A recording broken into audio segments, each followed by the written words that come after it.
Hi everyone, this first video is going to be on functions and functions notation in this topic. A relation between variables x and y is any set of points in the xy plane. A relation is often expressed in the form of an equation, but you need to know that not all relations can be defined as an equation, such as a scatter plot. In a scatter plot, things are relations, there's a relationship between the points, but you can't find an equation to match all the points you have to make. A function is a relation in which no two ordered pairs have the same x coordinate. So for each x coordinate, there is one y solution. You could have multiple x coordinates that have the same y solution, that's fine, but each x coordinate can only have one solution. Now, to work out if it's a function or not, we do the vertical line test. What that is if you are able to draw a vertical line anywhere on the graph and it crosses the graph only once, then it is a function. You can also do an algebraic test. If the substitution of any value for x results in at most one value of y, then it is a function. Example here is you've got y equals 3x minus 1 is a function. As for any value of x, there is only one y value. So what that means is there we can any value we put in for x, there is only going to be one y solution.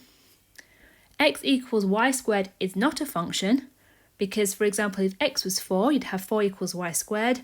Y could equal positive or negative 2. Therefore, it is not a function. Now, with the graphs, if we look at the vertical line test with these, which of these are functions? So all we need to do here is draw a vertical line on these graphs. If it's only going to touch the graph once, it's a function. So for A, if we were to draw a vertical line anywhere on this graph, you will see it's only going to cross the graph once, therefore it's a function. For B, the same thing. If we draw a vertical line anywhere on this graph, but it's only going to cross the graph once, therefore it's a function. And part C, if we draw a line here, say, it is now crossing this graph twice, therefore it is not a function. So for a function, it can only touch the graph once. Now with graphs, just be aware if a graph contains an open circle, this point is not included. If it's a filled in circle, it is included. And if it has an arrow at the end, it means the graph continues indefinitely. Just be aware when you're looking at graphs, you may see those things. Now, function notation. So when writing an expression for a function, there are several different notations. We have f of x, you could have g of x. Then this last one here isn't commonly used, but you may see it in questions from textbooks. I've never seen it in an IB exam, but you just never know. First example here. So if we have this function, 2x squared minus 3x, find the value of f5 and f negative 4.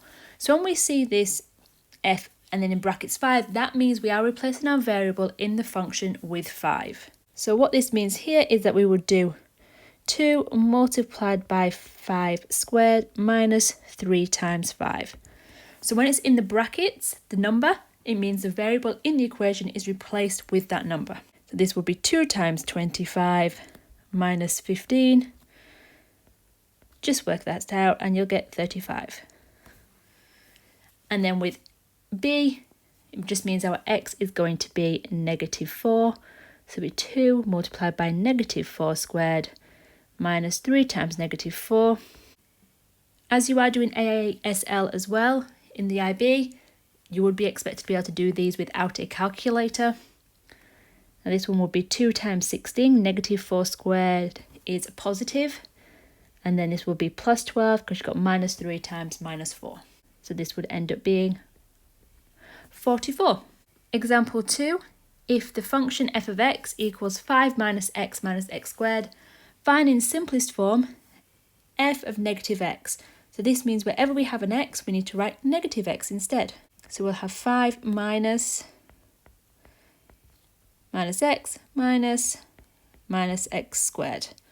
And to simplify this, we'll end up with 5. We've got 2 minuses, so it'll be plus x.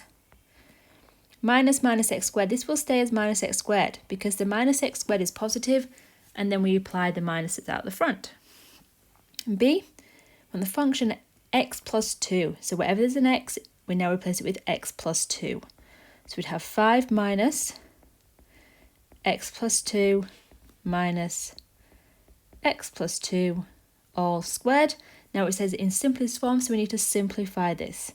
So we'd have 5 minus x, that would end up being minus 2.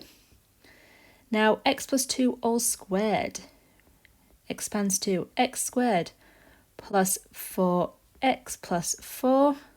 Then we'll have 5 minus x minus 2, get rid of this brackets here, so it'll be minus x squared minus 4x minus 4, and then we can simplify our like terms. So we'd end up with minus x squared. Our x's, we've got minus x and a minus 4x, so it'll be minus 5x. Then we have a 5 minus 2 minus 4, which is minus 1. Then C, we've got the function at x minus 1 and then minus 5. So this minus 5 afterwards means we actually just have to minus 5 from the whole function. So we'd have 5 minus, then we'll have x minus 1 in the brackets, minus x minus 1 all squared, and then we want to minus 5 from all of this. So we want to simplify it, and then we'll minus the 5 at the end.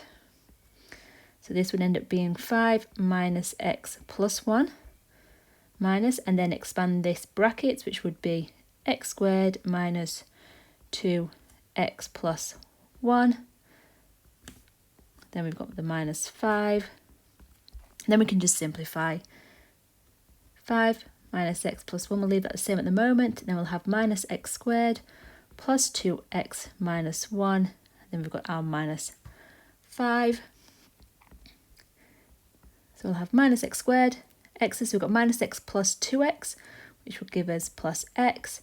5 plus 1, minus 1, minus 5, which just leaves us with 0. So our solution to that one would be minus x squared plus x.